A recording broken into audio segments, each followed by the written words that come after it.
Hello friends, आज हम पर्यटन की सेकंड पार्ट के बारे में बात करते हैं।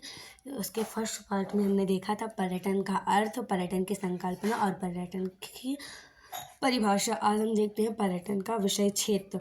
तो पर्यटन भूगोल का जो विषय क्षेत्र है वो अत्यंत व्यापक है। नंबर 1, पर्यटन और सूचना तंत्र, पर्यटन और उद्योग, पर्यटन और शिक्षा, पर्यटन और स्वरूप। अब बात करते हैं पर्यटन और सूचना तंत्र को कितने भागों में बांटा गया है। तो पर्यटन और सूचना तंत्र को भी निम्नलिखित भागों में बांटा गया: मनोरंजन के साधन, इंटरनेट द्वारा, पुस्तकों द्वारा, पत्र पत्रिकाओं द्वारा। अब जो पर्यटन और उद्योग को कितने भागों में बांटा गया है, तो पर्यटन और उद्योग को भी निम्नलिखित भागों में बांटा गया: होटल और रेस्टोरेंट, परिवहन साधन, गाइड। अब पर्यटन और स्वरूप को कितने भागों में बांटा गया है, आइए देखते हैं।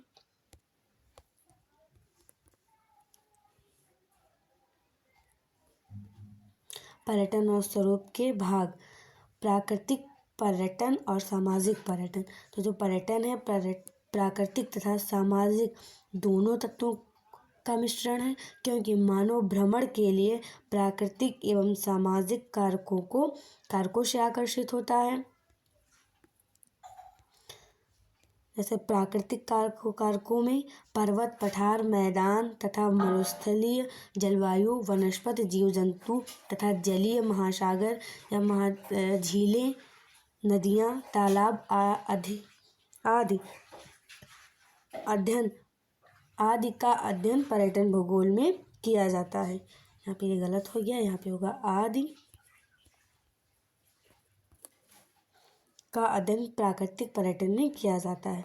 अब बात करते हैं सामाजिक तत्वों के अंतर्गत कौन कौन से कारक आते हैं। तो धार्मिक, ऐतिहासिक, सांस्कृतिक, लोक प्रथाएं, कला एवं साहित्य, हस्तकला, संगीत, किले, महत्व, अन्य इमारतें तथा संग्रहालय आदि सामाजिक पर्यटन तत्वों के अंतर्गत आते हैं। अब पर्यटन और शिक्षा का जो पर्यटन के विषय क्षेत्र में पर्यटन और शिक्षा, जिसका लास्ट भाग है, वो देखते हैं। पर्यटन से आज शिक्षा का एक मूल विषय बन चुका है। तो पर्यटन और शिक्षा का जो संबंध है, उसमें शिक्षा के लिए पर्यटन एक मूल विषय बन चुका है। वर्तमान में विश्व के विभिन्न विश्वविद्यालयों एवं महाविद्यालयों में पर्यटन का अध्ययन भूगोल की एक शाखा के रूप में ही हो रहा है, जो पर्यटन भूगोल के नाम से विकसित है। वर्तमान में होटल प्रबंधन, कैटरिंग संस्थाओं की स्थापना के लिए अखिल भारतीय तकनीक शिक्षा परिषद से मान्यता प्राप्त कर शिक्षा प्रदान की जाती है।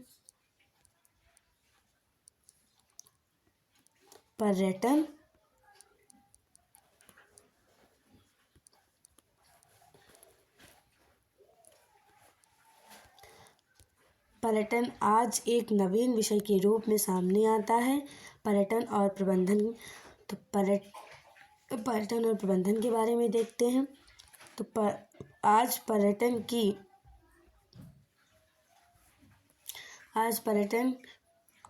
की और मानव का रुझान बढ़ रहा है, इसलिए पर्यटन प्रबंधन के लिए अपना भविष्य बनाने लगे हैं। विश्व के विभिन्न देशों में राष्ट्रीय एवं अंतर्राष्ट्रीय स्तर की पर्यटन प्रबंध संस्थाओं की स्थापना की गई है। भारत सरकार द्वारा सन 1983 में भारतीय पर्यटन एवं यात्रा प्रबंधन संस्था की स्थापना नई दिल्ली में की गई थी।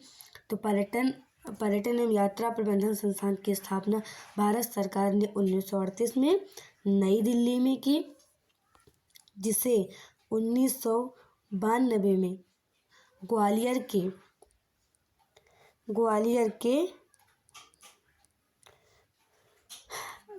में स्थानांतरित कर दिया गया।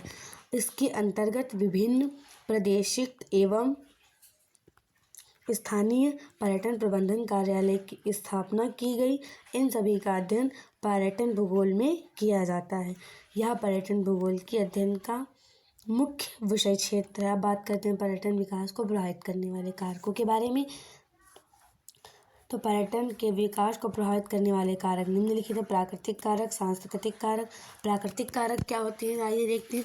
तो विश्व का सबसे अधिक पर्यटक प्राकृतिक नज़ारों से प्रभावित होता है। यहाँ पर्यटक शब्द जो वहाँ लोग पर्यटन के लिए जाते हैं उनके लिए प्रयोग किया गया है।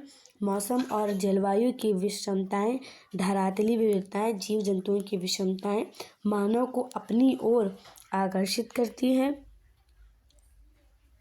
जैसे जो वहाँ के प्राकृतिक नज़ारे हैं, मौसम और जलवायु है, वहाँ के धरातली विषमताएं जैसे पर्वत, पठार, मैदान आदि आदि और जीव जंतु की विषमताएं, जहाँ अलग अलग जगहों पर अलग अलग प्रकार के जीव जंतु पाए जाते हैं। ये सब मानव को अपनी ओर आकर्षित करते हैं। इससे पर्यटन प्रभावित होता है। पर्यटन को प्रभावित करने वाले प्राकृतिक तत्व निम्नलिखित हैं। ये देखते हैं पर्यटन को प्रभावित करने वाले जो तत्व हैं वो कौन कौन से हैं। तो मौसम एवं जलवायु, धरातली विविधताएं, हिम नदी एवं जलराशियाँ, वनस्पति एवं जीव जंतुओं की विविधता। तो मौसम और जलवायु भी पर्यटन को प्रभावित करता है और धरातली विषमताएं भी प्रभावित करती हैं। हिमनद यानी जो बर्फ़ पिघलती है उसे हिमनद कहते हैं। जल राशि का हम अर्थ होता है एक जल के विशाल स्तर से, जिसे हम जल राशि कहते हैं। वनस्पति एवं जीव जंतुओं की विविधताएं। अब बात करते हैं पर्यटन को जो सांस्कृतिक कारक प्रभावित करते हैं उनके बारे में बात करते हैं। पर्यटन के विकास को प्रभावित करने वाला दूसरा सबसे महत्वपूर्ण कारक सांस्कृतिक तत्व है। मनुष्य पर अपनी आवश्यकता, रुचि तथा बुद्धि के द्वारा प्राकृतिक वातावरण के तत्वों से वातावरण का निर्माण करता है। सांस्कृतिक कारक मुख्य तत्व निम्नलिखित है। जो मनुष्य की अपनी आवश्यकता होती है वो रुचि और बुद्धि के द्वारा प्राकृतिक वातावरण के तत्वों से वातावरण का निर्माण करती है। सांस्कृतिक तत्व जो होते हैं सांस्कृतिक कारक मुख्य तत्वों के निम्नलिखित। अब बात करते हैं सांस्कृतिक कारक कौन कौन से हैं। अधिवास एवं परिवहन साधन, ऐतिहासिक साधन, इमारतें, राजनीतिक एवं प्रशासनिक इमारतें, प्रमुख राष्ट्रीय पर्व, प्रमुख त्योहार एवं मेले, संगीत एवं नृत्य, राष्ट्रीय उद्यान, पक्षी विहार एवं वन्य जीव अभ्यारण्य। आज हमने क्या क्या देखा ये देखते हैं इस वीडियो में। तो पर्यटन का विषय क्षेत्र देखा, पर्यटन के विषय क्षेत्र को कितने भागों में बांटा गया वो देखा, एक एक पार्ट को डिस्कस करते हुए हमने अब पर्यटन के विषय क्षेत्र को समझा, फिर पर्यटन को प्रभावित करने वाले कारकों को समझा, प्राकृतिक कारक और सांस्कृतिक कारक। अब प्राकृतिक कारक कौन कौन से हैं और सांस्कृतिक कारक कौन कौन से हैं ये भी हमने इस वीडियो में देखा। नेक्स्ट वीडियो में हम देखते हैं